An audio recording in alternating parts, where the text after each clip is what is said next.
ఎన్టీఆర్ హీరోగా నటిస్తున్న మూవీ దేవర కొరటాల శివ దర్శకత్వంలో తెరకెక్కుతోంది. నందమూరి కళ్యాణ్ రామ్ సమర్పణలో ఎన్టీఆర్ ఆర్ట్స్, యువసుధ ఆర్ట్స్ పతాకాలపై మిక్కిలినేని సుధాకర్, హరికృష్ణ కే ఈ చిత్రాన్ని నిర్మిస్తున్నారు.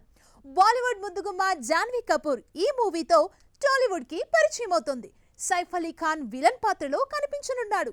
2 భాగాలుగా ఈ మూవీ తెరకెక్కుతోంది. తొలి భాగం సెప్టెంబర్ 27న ప్రపంచ వ్యాప్తంగా ప్రేక్షకుల ముందుకు రానుంది.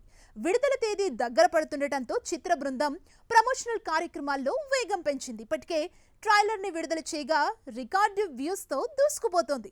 ఇక తాజాగా సినిమా సెన్సార్ పనులు పూర్తి చేసుకుంది.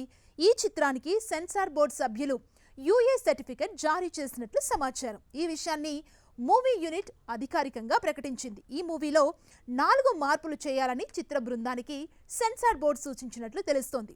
భార్య తల్లిని కడుపులో తన్నడం లాంటి సీన్లతో పాటు ఇలాంటివి మరికొన్ని మార్పులు చేయాలని సూచించారట. ఇక ఈ చిత్ర రన్ టైం 2 గంటల 58 నిమిషాలుగా ఉండనుంది. ఈ చిత్రాన్ని చూసిన సెన్సార్ సభ్యులు మూవీ విజువల్స్ అద్భుతంగా ఉంటాయని, చివరి 40 నిమిషాలు సినిమా హైలైట్గా ఉంటుందని చెప్పినట్లు టాక్. దీంతో ఫ్యాన్స్ పండగ చేసుకుంటున్నారు.